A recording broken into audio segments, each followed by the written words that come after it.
Assalamualaikum warahmatullahi wabarakatuh. Salam sejahtera untuk kita semua. Jumpa lagi bersama saya Luvita dalam podcast Dinamis, Dialog dan Informasi di hari Kamis persembahan KPU Klaten. Nah, teman pemilih, saat ini kita masih dalam semangat peringatan Hari Sumpah Pemuda, momen bersejarah yang meneguhkan semangat satu nusa, satu bangsa, satu bahasa Indonesia.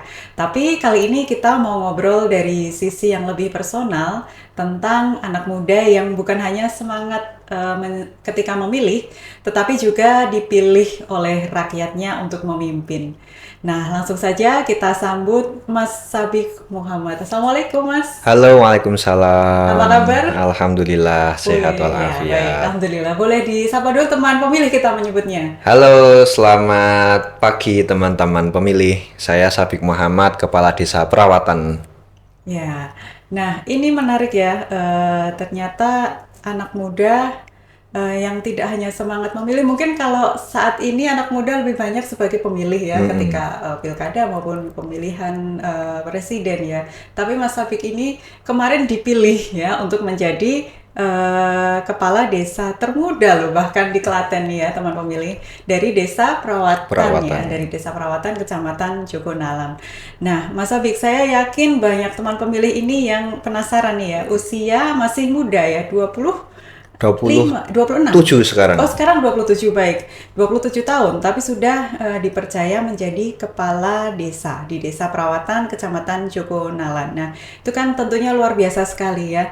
Nah, bisa diceritakan nih Mas, gimana perjalanan seorang santri ya, seorang santri juga, sampai menjadi pemimpin desa? Sebenarnya saya tuh nggak pernah punya cita-cita, nggak pernah punya gambaran untuk menjadi kepala desa. Ya. Ini datang tak diundang. Gitu ya. Ya seperti halnya dengan nasib-nasib yang lain. Kadang apa yang kita inginkan itu tidak sesuai dengan apa yang kemudian akan terjadi. Dan yang kita inginkan belum tentu terbaik untuk kita. Dan apa yang kita lakukan atau menjadi takdir kita seringkali itu ya yang terbaik untuk kita dan sekeliling kita. Mungkin itu yang akhirnya menjadi pegangan saya untuk menguatkan diri. Tidak pernah punya cita-cita jadi kepala desa, tapi kemudian kok ya terpilih gitu. Itu ada ceritanya. Sebenarnya sejak tahun 2021 saya lulus kuliah dari Fakultas Hukum UII. Itu selama 2 tahun saya itu mengajar di MI Ma'arif Blagahum. Maaf, MI Tasus Ma'arif Jogonalan. Itu saya mengajar 2 tahun lebih. Dan di sisa-sisa waktu selain mengajar, saya juga aktif belajar bertani, mulai dari pengolahan lahan, kemudian pembuatan pupuk-pupuk alternatif, memanfaatkan sumber daya sekitar, yang itu akhirnya mengembalikan lagi nilai yang selama ini mungkin sudah terpisah dari diri saya sendiri. Karena saya sejak umur 3 tahun itu sudah tidak menetap di rumah. Oh gitu. Saya dulu di rumah simbah dari umur 3 tahun sampai umur 5 tahun. Saya sudah masuk pesantren di Magelang. Kemudian pesantren rumah lagi. Simbah nggak di Klaten ya? Di Klaten juga, di Kebonarum, di Tojayan, Karangduren, Kebonarum. Kalau asli saya kan di Perawatan, di Jogonalan. Dan itu yang mungkin menjadi pertemuan kembali saya dengan akar saya. Akar saya adalah desa. Yang selama ini juga mungkin saya tinggal di desa, tapi di pondok yang ada di desa gitu aja. Dan itu perjumpaan kembali saya dengan masyarakat. Mungkin yang agak nggak masuk akal adalah sekian lama saya meninggalkan desa. Mungkin pulang ya waktu liburan aja. Waktu kuliah juga pulang ketika liburan. Tapi kok bisa terpilih? Nah, itu yang ingin kemudian nanti kita bahas. Bagaimana kita membangun mimpi bersama dengan masyarakat. Bahwa saya sebagai kepala desa mungkin ditunjuk atau dipilih secara langsung, itu juga hanya menjalankan apa yang menjadi impian masyarakat. Ketika kita berhasil untuk membangun mimpi itu, masyarakat punya harapan lagi. Karena dari dulu saya paling menjauhi pilihan-pilihan itu adalah pilihan kepala desa. Harus berhadapan dengan tetangga sendiri, dengan saudara sendiri, dan juga pasti para teman pemilih juga tahu dendam pilihan kepala desa itu Bahkan ada yang dibawa mati, ada yang dibawa turun-temurun. Itu sama sekali nggak masuk Dan akal. ternyata memang di bawah itu semakin ke bawah pembelian itu semakin Semakin mengerikan. Ya, karena dekat ya, Karena dengan dekat. kita berhadapan dengan orang-orang yang di sekitar kita, seperti itu ya Mas ya. Nah berarti kan sejak kecil sampai kuliah Sampai tidak di kuliah, rumah ya? tidak di rumah. Berarti pulang ketika Tahun selesai 2021 selesai kuliah baru pulang. Selesai kuliah baru pulang. Kemudian mendalami apa tadi pertanian. Ilmu Oh, ini keren loh. pertanian. Maksudnya dalam artian kan tidak ada background tertentu ya. Kemudian belajarnya dari mana Mas? Ya, saya dulu itu kan kuliah Fakultas Hukum. Kebetulan sering ikut teman-teman pendampingan di kasus-kasus sengketa atau konflik agraria. Dulu ada ya, sempat belajar waktu ada rame-rame di pembangunan bandara YIA itu kan sempat rame dulu ada penolakan. Kemudian juga ada penolakan pabrik semen di Pati, Rembang, di Kendeng. Ya, ya. Dan itu menjadi semacam spirit membangun ulang apa yang kemudian saya perjuangkan semasa hidup. Ternyata ketika kita sudah tercerabut dari akar kita yaitu tanah, maka hidup kita akan susah. Dan itu yang akhirnya setelah selesai kuliah saya harus kembali ke tanah. Tanah awal itu ya di mana saya lahir. Tanah yang kedua itu adalah di mana saya akan berpijak seterusnya. Itu ada di desa. Ya. Dan tapi dengar-dengar Mas ya, kalau saya baca-baca kemarin kan ternyata kan juga sudah mendaftarkan diri S2 ya dan dapat beasiswa. Nah, gimana ceritanya sudah sampai akhirnya memutuskan untuk mengabdi di daerah aja lah daripada melanjutkan pendidikan yang sudah tinggal berangkat gitu Mas. Sekarang kan udah diterima ya, sudah diterima, tinggal mendaftarkan visa, tinggal berangkat. Tuh, berarti kan maksudnya pasti ada alasan yang sangat kuat kenapa kok ini dilepas gitu loh. Itu sebenarnya salah satu pilihan dalam hidup yang sangat berat. Itu adalah meninggalkan apa yang sudah diperjuangkan selama 2 tahun untuk hal yang belum pernah terencanakan. Dari tahun 2021 sampai tahun 2023, ini saya merencanakan untuk kuliah lagi. Tapi saya nggak ingin melanjutkan di Fakultas Hukum lagi. Harus non-linear yang kemudian bisa mendukung apa nilai yang selama ini saya pegang. Yaitu ya nilai tentang tanah, nilai tentang desa, nilai leluhur, apa yang hidup di masyarakat. Karena yang menjadi nilai utama itulah yang menentukan bagaimana kita berpihak ke depannya. Itu tanggal 8 Mei kalau nggak salah. Jam 1:30 siang. Jam 2 itu ditutup pendaftaran kepala desa. Jam 1:30 itu saya baru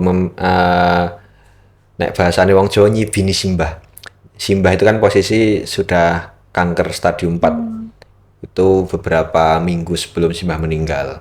Saya masih mandikan kok tiba-tiba depan rumah itu rame, ada apa? Ada keluarga, ada warga juga datang.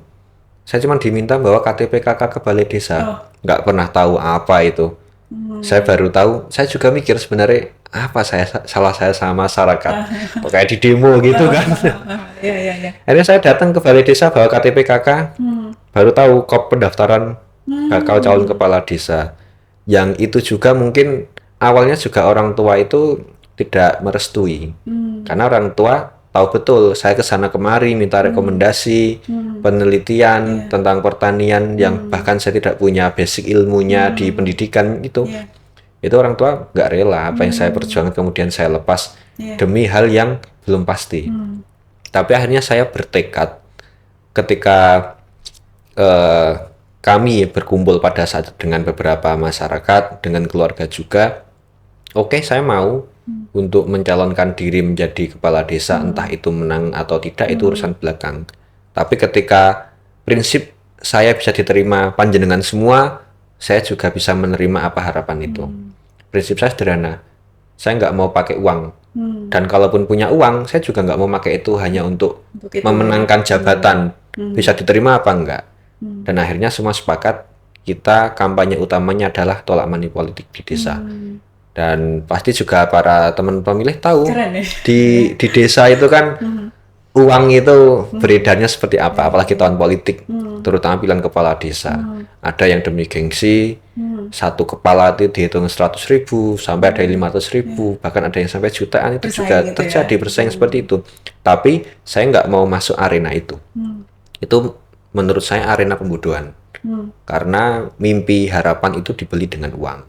Yang akhirnya ketika yang terpilih itu menjabat, bagaimana mempertanggungjawabkannya juga akan berat. Ini bukan berarti saya menilai semua kepala-kepala, baik itu kepala desa ataupun kepala daerah yang terpilih karena uang itu demikian, enggak. Tapi logikanya seperti itu. Karena sudah merasa membeli suara itu. Ya. Tentunya kan ya memang berat ya keputusan yang kok saya tuh herannya kok tiba-tiba ada dukungan untuk jenengan gitu loh Mas. Maksudnya dalam artian kan memang jenengan secara domisili mungkin belum banyak dikenal juga ya. Apakah apa nih sebenarnya yang membuat masyarakat ini kok tiba-tiba mendukung jenengan ini? Itu sebenarnya karena adanya celah di Perbup tentang pemilihan kepala desa itu kan membebaskan semuanya. Tapi yang boleh naik ke panggung atau bahasane wong desa itu yang boleh manggung, itu yang boleh kontestasi, pada akhirnya hanya 5 calon. Ada salah satu mantan kepala desa yang membawa sarjana muda di atas usia 25. Kebetulan usia minimal itu 25 untuk menjadi kepala desa saat mendaftar. Itu dibawa. Akhirnya kan beberapa calon yang mungkin itu didukung oleh masyarakat kan gugur, otomatis nggak bisa. Akhirnya dari situlah awal mulanya kenapa kemudian saya didorong. Dari 2 tim ses calon ini mendorong supaya saya yang maju. Ya saya akhirnya oke maju, tapi syarat saya harus diterima. Saya menerima syaratmu untuk maju, tapi saya juga harus diterima syarat yang dari saya sebagai prinsip. Tolak money politik, semua sepakat kita jalan. Di satu sisi ngirit, di sisi lain itu bagi kami di desa pendidikan politik. Bagaimana kita memenangkan hal yang secara kalkulatif sudah terbaca. Misal kalau kita hitung-hitungan, hitungannya kan bidding kan, bidding. DPT-nya dulu 3.900 sekian. Berarti kalau untuk memenangkan, kalau calonnya 2, paling enggak saya butuh suara 2.000 untuk aman. Tapi karena calonnya 5, yang aktif itu 3, paling enggak saya menang di atas 1.500. Dan dengan perhitungan itu, kita bisa. Kemudian saya coba untuk bertanya-tanya, riset lawan saya itu berapa sih modalnya gitu. Kayak kalau informasi yang masuk kan sampai miliaran. Wah, kalau miliaran juga kita harus berhitung bagaimana melawannya dengan cara melibatkan pemilih itu untuk tahu apa yang diperjuangkan. Makanya dulu kita juga mengenal tim ses itu sekaligus tim penyampai dan penyerap pesan. Ya pada saat itu saya keliling ke masyarakat, beberapa RW juga saya door to door untuk tanya langsung, nek seumpama saya jadi kepala desa apa yang jenengan harapkan? Dan ternyata dari beberapa forum, dari pertemuan persoalan secara person itu juga menemukan beberapa masalah di desa yang akhirnya dari masalah-masalah itu kami rumuskan menjadi visi misi.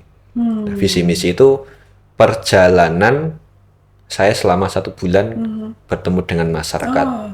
Keren. Itu yang kami putuskan. Akhirnya permasalahan pokoknya adalah di sampah pada saat itu disampaikan. Dan ya kami bersyukur juga di tahun kedua kami anggap kami berhasil menyelesaikan masalah sampah di tahun kedua, di tahun 2025 ini. Ini berarti masuk ke tahun keberapa Mas? Tahun kedua. Tahun kedua ini. Tahun kedua, berarti ini sudah masuk tahun ketiga karena saya dilantik kan 27 September 2023. Nah ini sudah 2025, berarti ini sudah memasuki tahun ketiga. Jadi memang dari awal tidak ada niat untuk mencalonkan, kemudian ketika mencalonkan, kita intinya berbicara dengan masyarakat ya apa yang dibutuhkan, seperti itu ya. Keren sekali. Ini baru kali ini saya ketemu dengan narasumber yang seperti ini ya. Tentunya sangat menginspirasi ya teman pemilih. Nah ini Mas, kalau dulu kan jenengan ini ikut memilih nggak sih kalau ada pemilihan gitu? Milih. Pasti milih diri sendiri. Kan gini Mas, kan kalau dulu kan memilih ya. Sekarang kan kalau kemarin kan dipilih ya. Apa rasanya? Apa bedanya gitu Mas? Bedanya itu ya agak gimana gitu. Gimana? Biasanya kan kalau ada kontestasi dulu pemilihan kepala desa sebelumnya saya memilih. Kemudian kok ya lihat wajah diri sendiri dicoblos gitu. Iya, iya. Iya, iya. Tapi sebelum saya memilih itu agak bimbangnya adalah apakah saya mampu atau tidak. Saya anak kecil. Saya bilang saya itu anak kecil. Nek bahasane wong Jawa cah wingi sore. Iya. Atau orang masih timur. Dengan partner di kantor itu juga rata-rata sepuh. Iya. Juga dengan partner di kampung, di RT, RW atau di dukuh-dukuh itu juga ada banyak sesepuh. Saya meyakinkan diri apa yang membuat saya itu harus mampu itu hanya sederhana, itu mimpi yang saya bawa yang dititipkan oleh masyarakat ketika kami berbincang. Saya satu orang, tapi harus meyakinkan semua warga kan pada saat itu.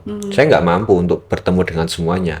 Makanya fungsinya adanya tim ses pada saat itu adalah menyerap masalah dan menyampaikan tawaran ke masyarakat. Transaksi kami bukan transaksi uang, tawar-menawarnya, tapi transaksinya adalah ide. Misal, bagaimana memperbaiki jalan supaya baik, target di tahun berapa, itu tawar-menawar kami dengan masyarakat. Pengen penerangan, pengen sound system, teratak, pemberdayaan masyarakat, ternak, dan lain sebagainya, itu tawar-menawar kami program, bukan uang. Ya, benar kan ya. Kalau ngomongin pemuda ya, kan kalau selama ini pemuda yang kami wawancara ya, rata-rata mereka ini masih dalam tahapan bermimpi, punya apa ya namanya, cita-cita nanti saya akan begini. Nah, jenengan ini kan sudah mengalami ya, mengalami langsung, terjun langsung. Nah, tapi sebenarnya pernah gini nggak sih, maksudnya Mas, nanti saya benar-benar bisa nggak sih mewujudkan dari harapan masyarakat ini? Apa yang bikin berani? Padahal kan ya, generasi muda ini kan sering apa ya, memilih untuk menjauhi politik terutama ya saat ini. Yang tidak disadari oleh kalangan pemuda, ya mungkin entah mayoritas atau minoritas, bahwa setiap apa yang kita alami itu adalah hasil kebijakan politik. Betul. Termasuk kita nggak dapat pekerjaan. Saya dulu jadi pengangguran, jadi guru. Tahu sendiri kan guru honorer, bahkan untuk beli bensin selama 1 bulan saya itu nggak cukup. Itu nasib yang kita alami, itu adalah produk politik.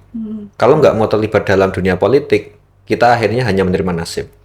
Tapi kita tidak bisa mengartikan bahwa terlibat dalam politik itu adalah hanya mengikuti kegiatan atau terlibat dalam kegiatan politik praktis. Setiap pilihan 5 tahun sekali, atau kalau di desa 8 tahun sekali, itu terlalu sempit. Tapi politik adalah kita belajar menyadari keadaan. Kan kalau kita menggunakan determinasinya Paulo Freire tentang di pendidikan itu kan kita bisa mengkategorikan orang itu dengan 3 kategori. Ada kesadaran naif, kesadaran semu, dan kesadaran kritis. Kesadaran naif itu kan orang itu tidak tahu keadaan atau yang dialami seperti apa, dan juga pasti tidak tahu apa yang harus dilakukan. Tapi tingkatan di atasnya adalah orang itu tahu apa yang dialaminya dan apa yang terjadi, tapi tidak tahu harus ngapain. Nah, yang puncak tertingginya adalah orang itu tahu apa yang dialami, apa yang terjadi, dan dia tahu apa yang harus dilakukan. Mungkin itu dorongan kita semua untuk mendorong kaum muda untuk menjadi pemuda yang kritis, supaya mengetahui apa yang terjadi, apa yang dialami, dan kita berani dan tahu harus bersikap seperti apa. Contoh saja, menjelang tahun 2025 ada isu tentang PPN 12%. Kalau tanpa ada penolakan yang dimotori oleh kaum muda, itu akan terjadi. Agustus tahun 2024 itu juga akan direvisi lagi undang-undang pilkada tentang batas umur. Kalau kaum muda nggak bergerak, itu akan lolos. Itu contoh sederhana kenapa setiap suara itu penting. Suara itu tidak hanya setiap kita mencoblos di bilik suara, tapi kita berani memahami keadaan dan menyuarakan mana yang benar dan mana yang tidak. Dan bagi saya itu keistimewaan kaum muda yang nggak diperoleh oleh siapapun. Belum terbentur dengan keadaan, harus mencarikan susu untuk anak, harus menyekolahkan anak, dan lain sebagainya. Nek basa Jawane mumpung saya legan, mumpung saya legan. Masih fokusnya masih banyak ini Ngasih ya, banyak hal yang kesehatan. bisa dipikir Ya. karena tidak tertekan oleh keadaan. Betul, betul. Ya kadang orang lupa ya, Mas, bahwa politik itu bukan cuma soal kekuasaan ya, untuk kita untuk mendapatkan kekuasaan, tetapi juga tentang hasil yang akan dicapai ya, pelayanannya, amanahnya, kemudian bagaimana nanti melalui politik kita bisa mewujudkan cita-cita. Cita-cita masyarakat gitu ya.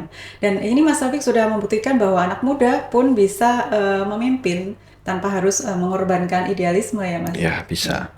Nah, itu betul-betul terwujud nyata ya teman pemilih semangat pemuda yang bukan hanya berpikir untuk dirinya sendiri.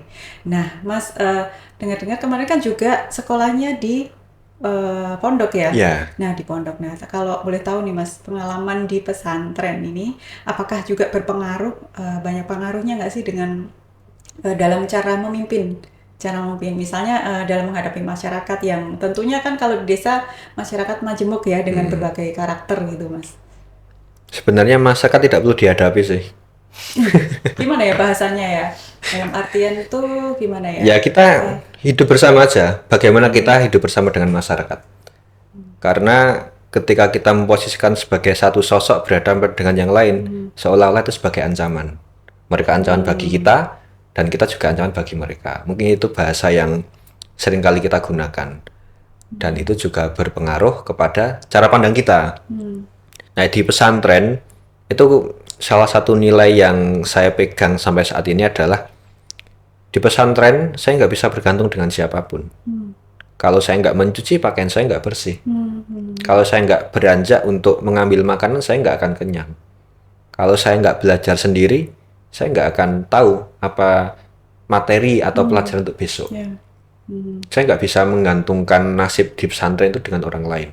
Meskipun ada pendamping, ada pembina, dan lain sebagainya, ada guru, ada kiai. Kiai itu adalah sosok yang kita anut. Tapi tidak menentukan bagaimana kita. Yang menentukan ya kita sendiri. Misal kita ya di pondok umum banyak santri nakal gitulah. Tapi ya nakalnya kan nakal melanggar aturan, keluar malam, main PS, ke warnet. Intinya berupaya untuk bersenang-senang. Tapi yang menentukan apakah setiap santri nakal itu tidak sukses? Kan tidak.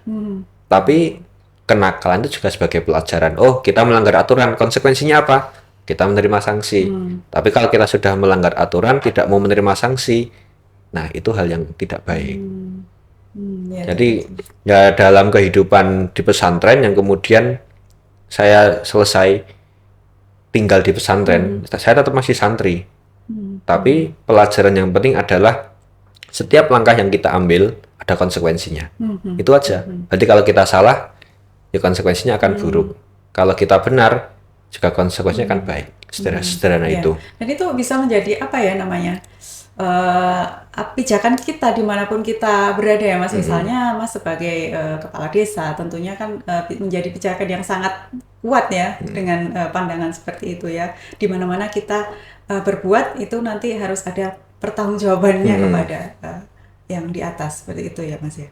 Oke, kita tema podcast kali ini kan dalam rangka Sumpah Pemuda juga Mas. Nah, kalau kita ingat ya, flashback di tahun 1928 ya, Sumpah Pemuda itu kan lahir dari semangat persatuan para pemuda ya Mas ya, untuk melakukan perubahan. Nah, anak-anak muda dari berbagai macam daerah datang untuk meleburkan ego tentunya, lalu berikrar satu nusa, satu bangsa, satu bahasa. Nah, menurut Mas Sabik nih, bagaimana semangat itu bisa kita hidupkan lagi nih untuk terutama mungkin di level desa?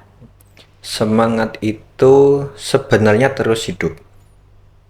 Sebelum ke 1928 itu ya, kita perlu mundur 2 tahun. 1926 ketika pertama kali perkumpulan anak muda Hindia Belanda itu diadakan.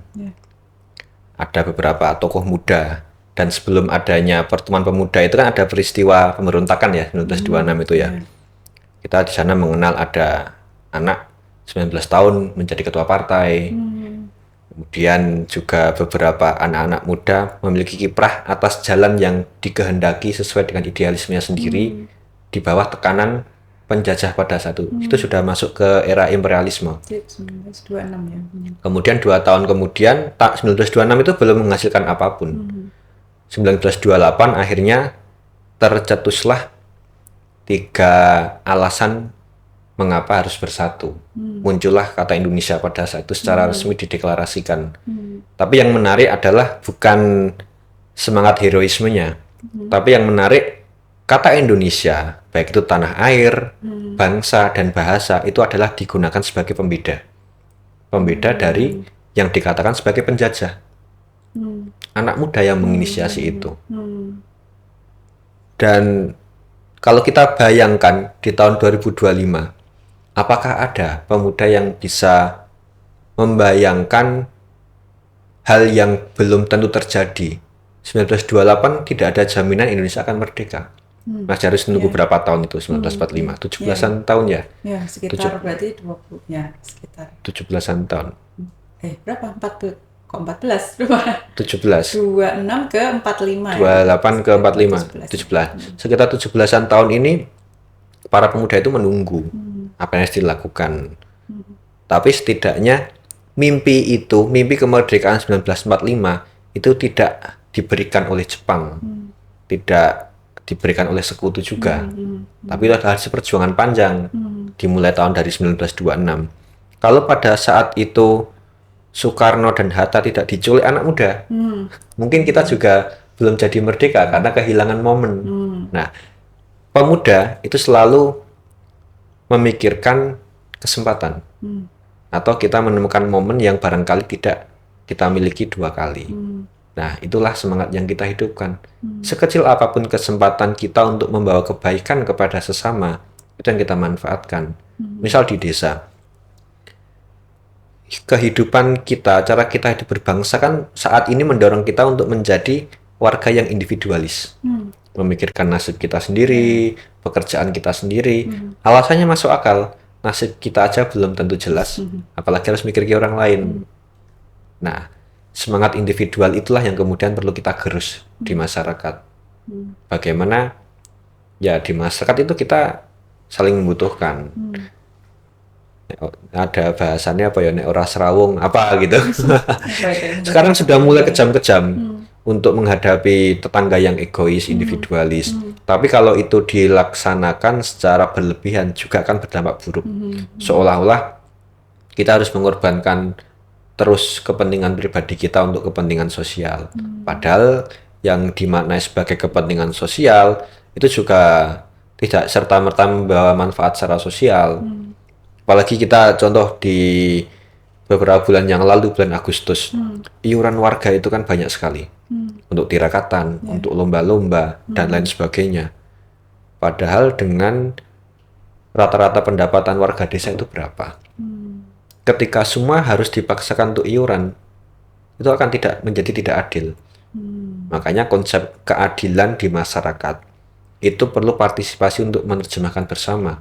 Karena kemampuan setiap orang itu berbeda. Ada yang mampunya menyumbangkan tenaganya, ada yang mampu menyumbangkan hasil jualannya, misal dia jualan gorengan, jualan snack dan lain sebagainya. Ada yang mampu menyumbangkan uang. Ya itulah yang menjadi semangat kita.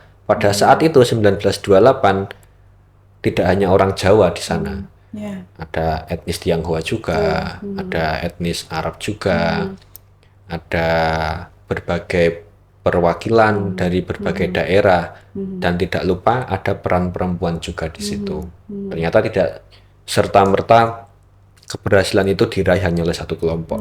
Nah, itu makna Indonesia itulah yang menarik, adalah ya semua punya perbedaan masing-masing, tapi masih punya alasan untuk bersatu. Itu yang kita bisa lakukan sekarang. Kita punya alasan berbeda untuk melakukan kegiatan kita sesuai dengan pekerjaan kita, latar belakang kita, kepercayaan kita, tapi kita selalu masih punya alasan yang sama untuk bersatu. Ya, setuju banget ya, Mas. Kadang nasionalisme itu tidak hanya dikibarkan lewat bendera ya, tetapi ditunjukkan lewat kerja nyata, apalagi kalau itu di tempat kita berdiri ya, di tempat kita lahir ya. Nah, selama 2 tahun nih Mas menjabat ya, Kira-kira ada program unggulan apa nih yang berjalan hingga saat ini? Atau mungkin Mas Safik sendiri punya program-program yang melibatkan pemuda desa atau seperti apa? Boleh diceritakan? Program utama kami sebelum ke program, dari visi misi yang kami dapatkan waktu masa kampanye pada saat itu, akhirnya kan ya menghasilkan atau membuahkan beberapa hal. Terutama sebelum kita melaksanakan ini kepada masyarakat, paling penting kita memastikan lingkungan kita itu bersih atau kantor kita itu bersih. Makanya saya menjamin ke masyarakat bahwa semua jenis pelayanan di desa itu gratis. Dan prinsip pelayanan kami ya transparan dan juga praktis. Ada beberapa pelayan, kepala desa dan kepala dusun itu kan pelayanan kan 24 jam. Ya setiap saat masyarakat membutuhkan, kami harus ada. Bahkan di Musdes terakhir, nomor HP kepala desa dan kepala dusun itu ditulis setiap pos kamling. Ketika ada keadaan darurat, itulah yang dihubungi. Ya. Kan sekarang kita juga banyak yang tahu lah, jam kantor desa itu jam berapa sampai jam berapa sih. Nanti yang kami sepakati dengan perangkat desa kami di perawatan itu ya dilalah kami bisa berembuk jam 8 sampai jam setengah 3. Kalau enggak ya seadanya asar jam berapa ya kita pulang jam 3 ya jam 3. Dan itu menjadi semangat akhirnya mengembalikan kepercayaan masyarakat kepada pemerintah itu sangat berat. Apalagi dengan iklim pemerintah itu kotor, pemerintah itu jahat, dan lain sebagainya, atau negatif, hal negatif yang lain. Mengembalikan itu yang sangat berat. Caranya mengembalikan adalah bagaimana kami mengembalikan sifat pemerintah itu sebagai pelayan. Kami pelayan, kepala desa itu pelayan, bukan sebagai raja di desa, pemimpin di desa itu bukan, kami pelayan. Setiap saat dibutuhkan, ya hadir. Nah, kemudian dengan program, ada beberapa program yang kami inisiasi dengan teman-teman pemuda. Pertama, yang menjadi unggulan saat ini, desa perawatan adalah desa pertama yang mendirikan TPS 3R Mandiri di Klaten. TPS 3R Mandiri. Tempat pengelolaan sampah dengan prinsip 3R, reduce, reuse, recycle. Kalau biasanya desa-desa yang lain kan mendapatkan dana dari pemerintah kabupaten senilai 800 juta sampai 1 miliar. Kami murni dari dana desa. Itu hasil kesepakatan kami dengan masyarakat ketika menuliskan visi misi, karena visi misi kepala desa kan akhirnya menjadi visi misi pemerintah desa, dan itu program unggulan. Kami inisiasi dengan teman-teman Karang Taruna, kami belajar ke desa Cucuan, bagaimana pengadministrasian, bagaimana proses pengangkutan, pemilahan, sampai akhirnya kami menyekolahkan 3 orang, termasuk ketua Karang Taruna yang menjadi petugas pengangkut sampah, itu ketua Karang Taruna. Dan Karang Taruna juga masih punya program-program yang lain seperti ya budidaya maggot yang akan direncanakan setelah ini sukses. Kemudian program lain di tahun 2024 kami menginisiasi adanya desa inklusi atau desa yang bisa ya desa untuk semua, tidak hanya kalangan tertentu, terutama teman-teman yang berkebutuhan khusus, teman-teman difabel. Kalau mendapatkan pelayanan di desa ada parkir khusus, ada jalan khusus untuk yang menggunakan kursi roda, kemudian ada pelayanan yang khusus ketika ada yang datang ke balai desa, atau ketika ada pelayanan yang membutuhkan harus datang ke rumah, kami yang datang. Itu yang kami lakukan bersama teman-teman pemuda di desa, yang nanti targetnya adalah di bulan Desember di Hari Disabilitas Internasional, nanti kami akan membentuk paguyuban difabel. Dan salah satu yang kami lakukan dalam program pengelolaan sampah ini kan, kalau mau diangkut sampahnya kan bayar nih. Tapi kalau ada anggota keluarganya yang difabel, kita kasih gratis. Karena apa? Anggota keluarga yang ada difabelnya, pasti kebutuhan rumah tangganya itu lebih besar daripada yang lain. Atau sekarang yang belum disahkan peraturan pemerintahnya itu ada hak konsesi. Itu hak konsesi kita terapkan di situ. Termasuk semua teman-teman difabel kita jamin ya lewat Jamkesda daerah untuk kita daftarkan mendapatkan BPJS kesehatan. Itu beberapa kita libatkan juga dalam pekerjaan proyek. Misal ada yang mampu pekerjaan itu kan kami libatkan. Ada yang mampu kita dorong untuk membuat patok-patok tanah itu kita pesen di situ. Setiap ada kebutuhan pematokan tanah-tanah warga melalui Pak Kades biasanya kami pesankan di teman-teman difabel. Itu dorongan kami ke kelompok-kelompok rentan, ya baik rentan secara fisik, secara kesehatan, secara ekonomi. Itu yang kami lakukan selama 2 tahun ini. Berarti isunya ke seputar penanganan sampah dan juga tadi ke kelompok-kelompok yang marginal yang Isu-isu yang nggak seksi. Kalau Kades kan biasanya bangun jalan, Tapi bangun justru- gapura. menurut saya itu malah tepat sasaran sepertinya ya kan, langsung manfaatnya langsung terasa seperti itu ke masyarakat ya Mas ya. Ada juga sebenarnya kalau nggak karena program MBG dan KDMP Ya. atau kebijakan pemerintah pusat, itu setiap hari selama 2 tahun kan kami sudah berjalan itu memberi makan gratis. Sebelum ada program presiden itu kan kami sudah ada makan siang gratis untuk orang tua terlantar. Kan ya di desa pasti kan ada orang yang makan tergantung dengan tetangganya. Kalau tetangganya pergi selama 2 hari saya nggak makan. Gitu. Nah itu orang-orang seperti itu yang mungkin punya anak tapi jauh, nggak sempat nengok anaknya. Kami kader kesehatan desa itu yang kami tugaskan untuk menengok setiap hari, cek kesehatannya, apa ada keluhan atau tidak, makannya gimana, dimakan habis atau tidak. Setiap hari berjalan. Tapi berhenti di bulan 10 Oktober kemarin. Ini Oktober ini. Per 30 September program itu berhenti karena kebijakan penggunaan dana desa kan sudah kacau. Tidak ada lagi desentralisasi atau otonomi desa.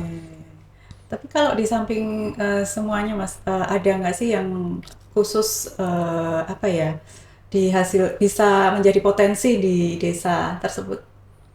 Potensi tertentu apa Mas nih yang ada di desa? Potensi tertentu di tempat kami adalah tanah kami masih produktif. Tanah kami sampai saat ini tidak ada tikus, yang mungkin itu menjadi wabah di Klaten ya. Oh iya. Itu yang menjadi sarana kami bersyukur.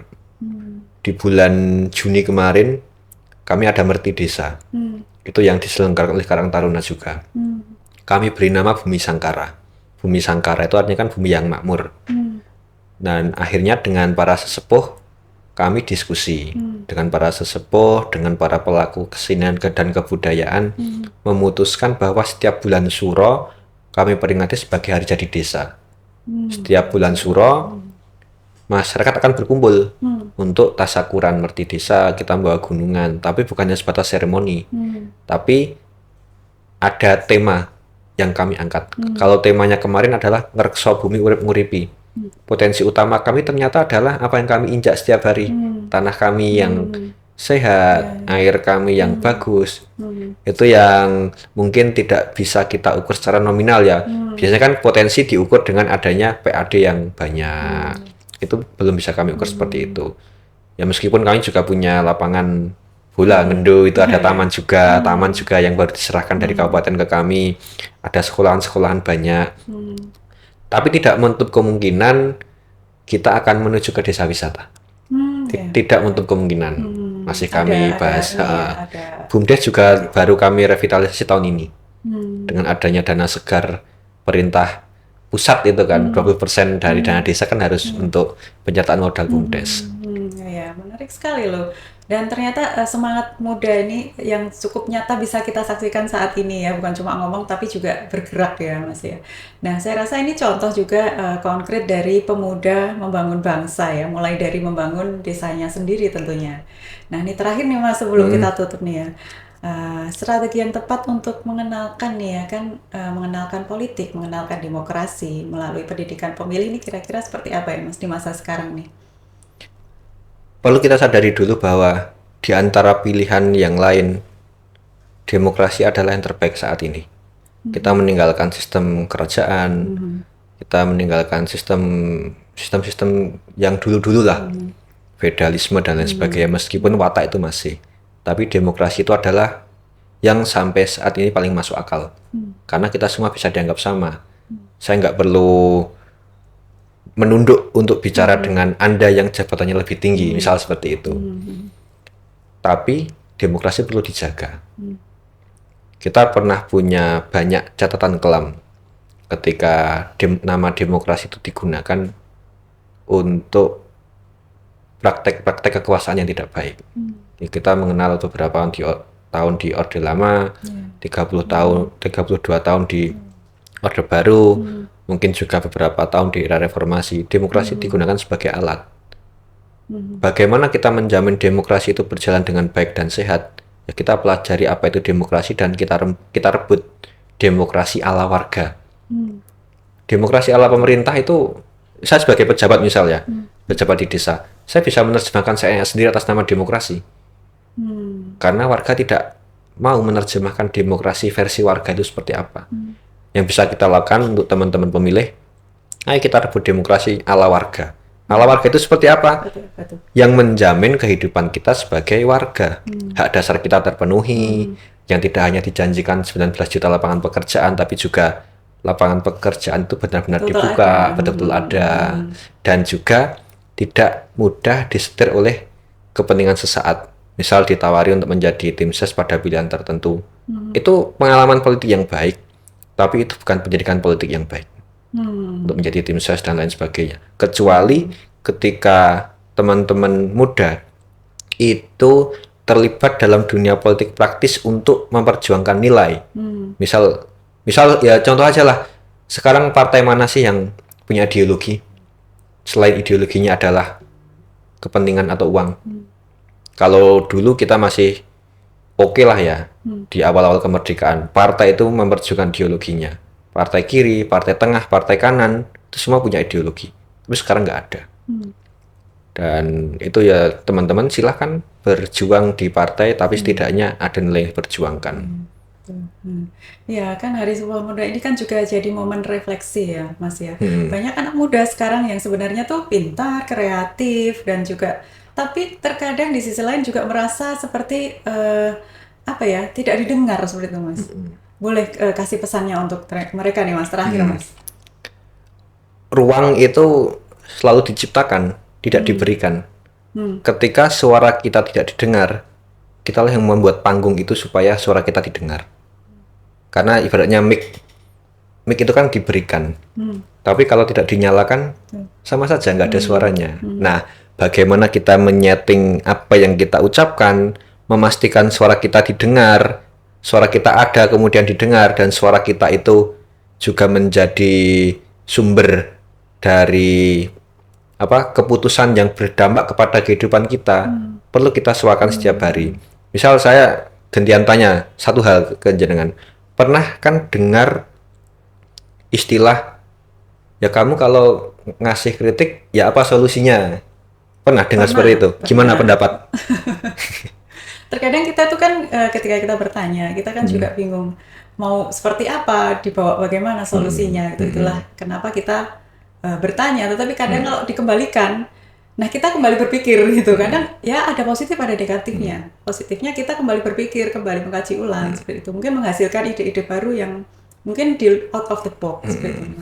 Tapi di sisi lain kalau sudah mentok ya mungkin akan menjadi bingung, tambah stres seperti itu kan Mas. Kritiklah sesering mungkin. Kritik itu tidak harus disertai dengan solusi. Kritiklah pemerintah. Saya sebagai pejabat, saya selalu menanti masyarakat untuk mengkritik dalam hal apapun. Saya tidak boleh tersinggung karena apa? Saya dibayar dengan pajak-pajak masyarakat gitu kan. Ketika ada pejabat yang mengatakan bahwa kritik harus disertai solusi, ya ngapain kita bayar kamu sebagai pejabat kalau harus ngasih solusi juga? Kenapa nggak kasih aku aja jabatannya gitu kan? Ya itu urusan yang dikritik lah. Yeah. Makanya nggak usah sensitif dengan kritik. Betul.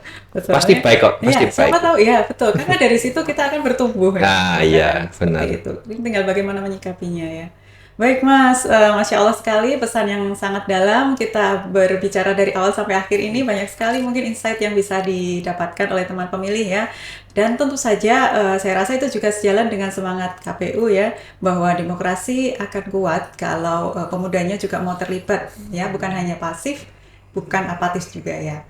Terima kasih Mas Sabik untuk hadir di Dinamis episode kali ini. Semoga semakin sukses, semakin berjaya, semakin bisa menjadi pemimpin yang aman. Saya boleh pesan terakhir untuk teman-teman? Tentu, boleh. Untuk teman-teman muda, teruslah bersuara. Itu aja. Oke, itu aja ya. Itu aja. Baik, terima kasih Mas Abik. Nah, dari santri jadi lurah dan dari pemilih yang sekarang jadi dipilih. Nah, itulah bukti nyata bahwa pemuda bisa memimpin dengan hati. Teman pemilih, terima kasih telah menyaksikan Dinamis. Jangan lupa untuk mengikuti seluruh akun media sosial KPU Klaten untuk mengetahui perkembangan terkini seputar kepemiluan. Sampai jumpa di episode berikutnya. Wassalamualaikum warahmatullahi wabarakatuh. Waalaikumsalam.